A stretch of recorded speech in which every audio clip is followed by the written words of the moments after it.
கினிய சகோதர சகோதரிகளை நம் அனைவர் மீதும் ஏக இறைவனுடைய அமைதியும் கருணையும் உண்டாகட்டுமாக என்கிற உயரிய பிரார்த்தனைகளோடு பாலஸ்தீனத்தினுடைய காசா மீதான இஸ்ரேலிய ஆக்கிரமிப்பு படைகளின் 2 ஆண்டுகால யுத்தத்தில் தொடங்கி இன்று வரைக்கும் மத்திய கிழக்கு ஒரு கொதிநிலையாக இருப்பதை நம்ம பார்க்க முடியும். மத்திய கிழக்கில் இஸ்ரேலும் அமெரிக்காவும் இணைந்து ஈரானுக்கு எதிராக ஆரம்பித்த யுத்தத்தை முடிக்க முடியாமல் தடுமாறிக்கொண்டிருக்கிறது அமெரிக்கா. மத்திய கிழக்கிலிருந்து வெளியேறவும் முடியவில்லை, மத்திய கிழக்கிலே இருக்கவும் முடியவில்லை என்கிற ஒரு நிலையில் அவர்கள் தத்தளித்துக் கொண்டிருக்கக்கூடிய சூழல்கள்ல மத்திய கிழக்கு முழுவதுமே வேறு விதமான பல பதட்டமான நிகழ்வுகளும் நடைபெற்று வருவதை நம்ம பார்க்க முடியும். அந்த அடிப்படையில இன்றைக்கும் பல முக்கியமான செய்திகள் வெளியாகி இருக்கிறது. குறிப்பாக இன்றைய நாள் இஸ்ரேலுடைய தீவிர வலதுசாரி அமைச்சராக இருக்கக்கூடிய இத்தாமர் பென் கிவிர், உலகத்துல சில இனவாதிகளுடைய பட்டியலை நம்ம போட்டெடுத்தோம்னா அதுல நம்பர் 1 இடத்துல வரக்கூடிய ஒரு ஆளாக இந்தால் இருப்பான். இந்தால் இன்றைக்கு வெளியிட்டிருக்கக்கூடிய அறிவிப்புல இஸ்ரேலிய படைகள், இஸ்ரேலிய இராணுவம் ஒவ்வொரு நாளும் 30 தொடக்கம் 40 பாலஸ்தீனர்களை விட வேண்டும். சிறையில் இருக்கக்கூடிய பாலஸ்தீன மக்களை ஒவ்வொரு நாளும் 30 தொடக்கம் 40 பேருடனும் அதே மாதிரி காசா மக்களை கொன்று குவிக்க வேண்டும் என்று வெளிப்படையாகவே இந்த இனவாதி தன்னுடைய கருத்துக்களை சொல்லி இருக்கக்கூடிய செய்திகள் வெளியாகி இருக்கிறது. தொடர்ச்சியாக இத்தாமர் பென் கிவிர் இப்படியான கருத்துக்களை சொல்லி வருவதற்கான காரணமும் இருக்கிறது. அடுத்த ஓரிரு வாரங்களுக்குள்ளாக தேர்தல் நடைபெற இருக்கிறது. அந்த தேர்தலை ஒட்டித்தான் இந்த பேச்சுக்களை அவர்கள் பேசுகிறார்கள். ஏன்னா யூதர்களை பொறுத்தவரையில அவங்களுக்கு இந்த கொல்றது, வெட்டுறது, அழிக்கிறது, இல்லாமலாக்குறது இந்த மாதிரி எவன் பண்றானோ அவனைத்தான் அவர்களுக்கு பிடிக்கும், அவனுக்கு தான் வாக்களிப்பாங்க என்கிற வகையில வாக்குகளை சேகரித்துக் கொள்ள வேண்டும் என்றால் காசா மக்கள் மீது அழிவுகளை உண்டாக்க வேண்டும், அழிப்போம் என்று சொல்ல வேண்டும், வாக்குறுதி கொடுக்க வேண்டும். அந்த அடிப்படையில் இந்த ஷைத்தானிய கருத்துக்களை இந்த சொல்லிக் கொண்டிருக்கக்கூடிய செய்திகள் இன்றைக்கு வெளியாகி இருக்கிற அதே நேரத்தில் இன்றைய நாள் ஈரான் பல முக்கியமான செய்திகளை வெளியிட்டிருக்கிறது. அமெரிக்காவும் பல முக்கியமான செய்திகளை வெளியிட்டிருப்பதை நம்ம பார்க்க முடியும். அந்த வகையில ஈரானுடைய சபாநாயகர், பாராளுமன்ற சபாநாயகர் முகமது பாகர் கலீபாப் வெளியிட்டிருக்கக்கூடிய அறிவிப்புகள்ல கடந்த 40 நாட்கள் நடைபெற்ற யுத்தத்தின் போது அமெரிக்காவினுடைய 200க்கும் மேற்பட்ட விமானங்கள் மீது அமெரிக்காவினுடைய 200க்கும் மேற்பட்ட விமானங்கள் சுட்டு வீழ்த்தப்பட்டிருக்கிறது என்கிற செய்திகளை சொல்லியிருக்கிறார். 200க்கும் மேற்பட்ட விமானங்கள் அடிப்படையாக விமானங்களை சுட்டு வீழ்த்தியது என்பது 3 தொடக்கம் 7 F-35 விமானங்களை அமெரிக்காவுக்கு சொந்தமானவற்றை ஈரான் சுட்டு வீழ்த்தியது நமக்கெல்லாம் தெரியும். அதுல இருந்து ஒருத்தன் தப்பிச்சது, பிறகு அதை அமெரிக்கர்கள் காப்பாற்றியது என்கிற செய்திகள் எல்லாம் நம்ம பல விடத்தான் பார்த்திருக்கிறோம். ஆனால் 200க்கும் மேற்பட்ட விமானங்கள் என்று முகமது பாகர் கலீபாப் சொல்வது ஆளில்லா விமானங்களையும் சேர்த்துதான் என்பதை நம்ம புரிஞ்சுக்கிறோம். ஆளில்லா விமானம்னா ஈரான் அனுப்புற மாதிரி நார்மலான விமானங்கள் கிடையாது, செலவு குறைந்த ஆபத்தை அதிகம் உண்டாக்கக்கூடிய விமானங்கள் கிடையாது.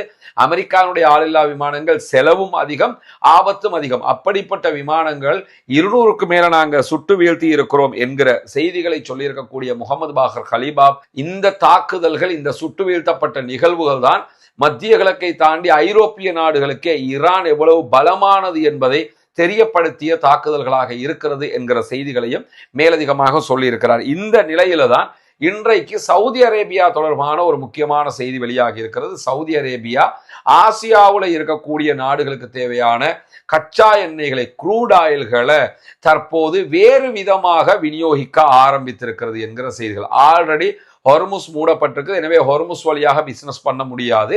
அடுத்ததாக பாபல் மந்தப மூடி வச்சிருக்கிறாங்க சவுதிகளுக்கு எதிராக ஹூத்தி படைப்பிரிவுகள். எனவே பாபல் மந்தபு வழியாகவும் அவர்களுக்கு பிசினஸ் பண்ண முடியாதுங்கிறதுனால தற்போது அவர்கள் கப்பல்ல இருந்து கப்பலுக்கு வியாபாரம் என்கிற ஒரு முறையை தேர்வு செய்திருக்கிற செய்திகள் வெளியாகி இருக்கிறது. குறிப்பாக ஹொர்முஸ் மீதான இந்த முற்றுகை காரணமாக சவுதி அரேபியா தன்னுடைய அரம்கோ எண்ணெய் உற்பத்தி நிலையத்தில் இருந்து விற்கக்கூடிய கச்சா எண்ணெய்கள் அனைத்தையுமே ஐக்கிய அரபு அமீரகத்தினுடைய ஃபுஜைரா கடற்கரைக்கு அப்பால் இருக்கக்கூடிய பகுதிகளில் இருந்து ஒரு கப்பல்ல ஏற்றி இன்னொரு கப்பலுக்கு மாற்றுகிற ஒரு பிசினஸை பண்ண போறாங்க. ஏன்னா இந்தியா உள்ளிட்ட நாடுகள் சவுதிட்ட இருந்து பெரிய அளவுல கச்சா எண்ணெய்களை வாங்குகிறது. ஆனால் அவங்களுக்கு இப்பொழுது வாங்க முடியாத நிலை இருக்கிறது. ஒரு பக்கம் ஹவுதிஸ்ல பிரச்சனை, மறுபக்கம் ஈரானுடைய பிரச்சனைங்கிறதுனால எனவேதான் சவுதி அரேபியா இப்படியான ஒரு நடவடிக்கையை மேற்கொள்ள இருக்கிறது என்கிற செய்திகள் வெளியாகி இருக்கிறது. இப்படி ஒரு காரியத்தை அவங்க பண்ணினாங்கன்னா சவுதி தன்னுடைய பெட்ரோலிய வளங்களை விற்பதற்கான ஒரு சிறப்பான வழிமுறையை கண்டுபிடித்து விட்டது என்று அர்த்தமாகிவிடும். இந்த நேரத்தில் ஹூத்திஸ் அல்லது மற்றவர்கள் என்ன செய்ய போகிறார்கள் என்கிற கேள்விகளும் இருக்கிறது என்பதை நாம் புரிந்து கொள்ளுகிற அதே நேரம், செங்கடலில் இன்றைக்கு சவுதி அரேபியாவுடைய கப்பல்கள் மீது பல தாக்குதல்களை நடத்தி இருப்பதாக ஹூத்தி படைப்பிரிவுகள் அறிவித்திருக்கிறார்கள். இந்த கப்பல்கள்ல செங்கடல்ல நடத்தப்பட்டிருக்கக்கூடிய தாக்குதல்கள் சவுதி ராணுவ கப்பல்கள் மீதான தாக்குதல்கள், அதே போன்று சவுதியினுடைய 4 பாதுகாப்பு கப்பல்கள் மீதான தாக்குதல்கள் என்று சொல்லப்படுகிறது. மொத்தமாக ஏவுகணைகள் மூலமாக இந்த தாக்குதல்கள் நடத்தப்பட்டிருக்கிறது. சவுதி இது தொடர்பான எந்த கருத்துக்களையும் வெளியிடவில்லை. சவுதி அரேபியாவின் மொத்தம் 5 கப்பல்களுக்கு ஒரே நாளில் தாக்குதல் நடத்தப்பட்டிருக்கு. இந்த 5 கப்பல்களுமே பாதுகாப்பு தொடர்பான மிலிட்டரி கப்பல்களாக இருக்கிறது. எனவே அடுத்து சவுதி ஒரு மிகப்பெரிய தாக்குதலை ஹவுதிஸ் மேல நடத்துவாங்களா, என்னென்ன செய்வாங்க என்கிற கேள்விகளும் தற்போது எழக்கூடிய சூழல்ல தான் இன்றைக்கு அமெரிக்க அதிபர் டொனால்ட் ட்ரம்ப் வலம மாதிரி கம்பு கட்டுகிற சில செய்திகளை சொல்லி இருக்கிறாரு. அதுல மிக முக்கியமான ஒரு செய்தி என்னன்னு கேட்டா, ஈரான் சரணடைவதற்கான வெள்ளை கொடியை உயர்த்த வேண்டும் என்று சொல்லி இருக்கிறார். நீங்க யுத்தம் பண்ணியே அவன் அடங்கல, யுத்தத்தையே ஜெயிச்சுட்டு வந்து நிற்கிறான். அதுக்கு பிறகு பேச்சுவார்த்தை நடத்தப்பட்டது, அதுலேயும் ஜெயிச்சுட்டு வந்து நிற்கிறான். அவன்கிட்ட போய் வெள்ளக்கொடியை காட்டி சரணடைங்கன்னா இது விளையாட்டு புள்ளத்தனமாக இல்லையா என்று கேட்குற மாதிரி அவர் இன்னைக்கு என்ன பண்ணியிருக்கிறாருன்னு கேட்டால், ஈரான் சரணடையணும், வெள்ளக்கொடியை காட்டணும்னு சொல்லியிருக்கிறாரு.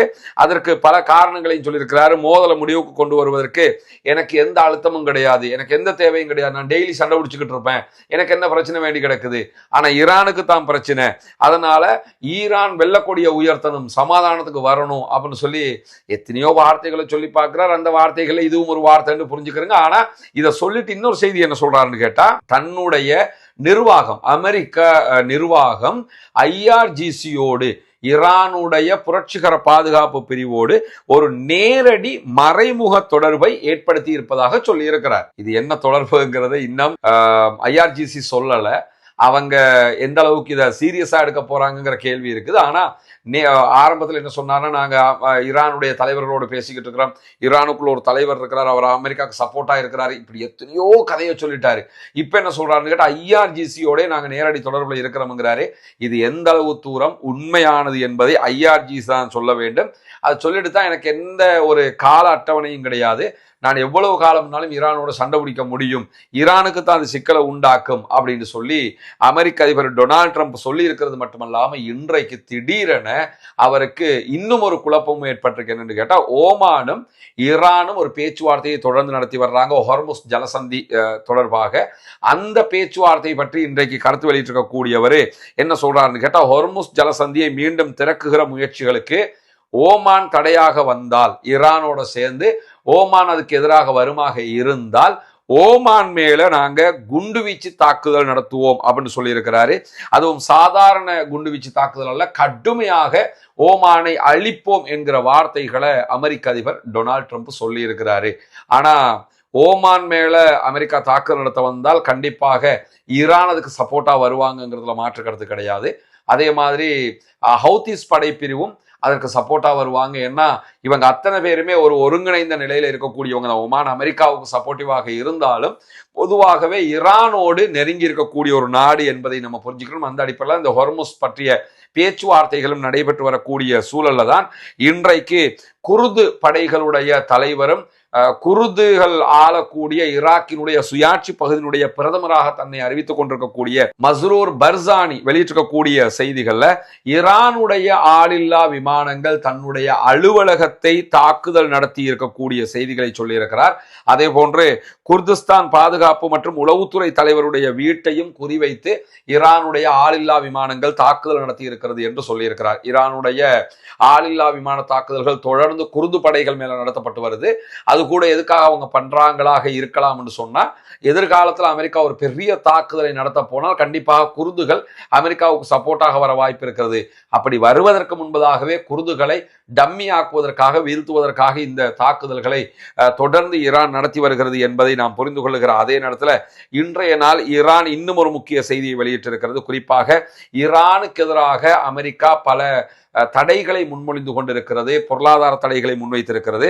அது மட்டுமல்லாமல் தரைவழி தடை முற்றுகை ஒன்றையும் நாங்கள் விதிக்கப் போகிறோம் என்று அமெரிக்கா சொல்லிக் கொண்டிருக்கிறது. கடல் வழியாக எப்படி ஈரானை பிளாக் பண்ணியிருக்கிறாங்களோ அது மாதிரி தரை வழியாகவும் ஈரானை பிளாக் பண்ண போறோம் என்று சொல்லியிருக்கிறாங்க. தரை வழியாக பிளாக் பண்றதாக இருந்தா டர்க்கில இருந்து ஈரானுக்கு வரக்கூடிய பொருட்களை தடுக்க வேண்டும், அசர்பைஜானை தடுக்கணும், பாகிஸ்தானை தடுக்கணும், ஈராக்கை தடுக்கணும். இப்படி பல தடைகளை அவங்க கொண்டு வர வேண்டியிருக்கும்.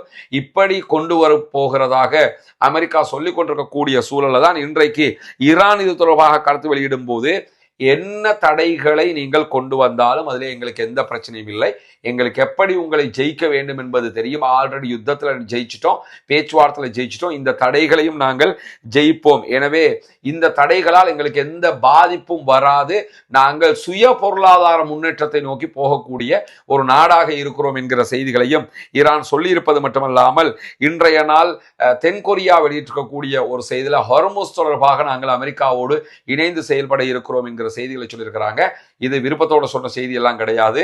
நீங்க எங்களுக்கு ஹொர்முஸ் விஷயத்துல எந்த ஒரு ஹெல்ப்பும் பண்ணல, எங்களோட இணைஞ்சு வரல என்று சொல்லி தென்கொரியாவோடு நடக்கிற ராணுவ ஒத்துழைப்புகள் எல்லாம் குறைப்பதாக அறிவித்திருக்கிறார் அமெரிக்க அதிபர் டொனால்ட் ட்ரம்ப். அதுக்காகத்தான் இந்த செய்திகளை உடனடியாக இன்றைக்கு தென்கொரியா சொல்லி இருக்கிறது என்பதையும் இன்றைக்கு வெளியாக இருக்கக்கூடிய அதே செய்தியில நம்ம பார்க்க முடிகிறது. அதே நேரம் இன்றைக்கு இன்னொரு முக்கியமான செய்தி நடைபெற்றிருக்கு. என்னன்னு கேட்டா, காசாவினுடைய பாலஸ்தீன விடுதலை போராட்ட அமைப்பினுடைய தலைவர் டாக்டர் ஹலீல் அல் ஹையா அவங்க ஈஜிப்டுக்கு போயிருக்கிறாங்க. ஈஜிப்ட்ல பேச்சுவார்த்தைகளை நடத்துகிற அதே நேரம் அமெரிக்க அதிபர் டொனால்ட் ட்ரம்பினுடைய மருமகனும் அமெரிக்காவுடைய பேச்சுவார்த்தை குழுவினுடைய தூதுவராகவும் செயல்படக்கூடிய ஜார்ஜ் குஷ்னர் ஆல்ரெடி இஸ்ரேலுக்கு போய் இஸ்ரேல் பிரதமர் பெஞ்சமின் நெத்தன்யாகுவை சந்திச்சு சமாதான உடன்படிக்கைகளை நீங்க தூர விலகி போயிடக்கூடாது, காசா மீதான சமாதானம் தொடர்பாக பல பேச்சுவார்த்தைகளை நடத்தினதனுடைய தொடர்ச்சியாக அவர் நேரடியாக ஈஜிப்டுக்கு போய் பாலஸ்தீன விடுதலை போராட்ட அமைப்பினுடைய தலைவர்களையும் சந்தித்து பேச்சுவார்த்தை நடத்தி இருக்கிறார்.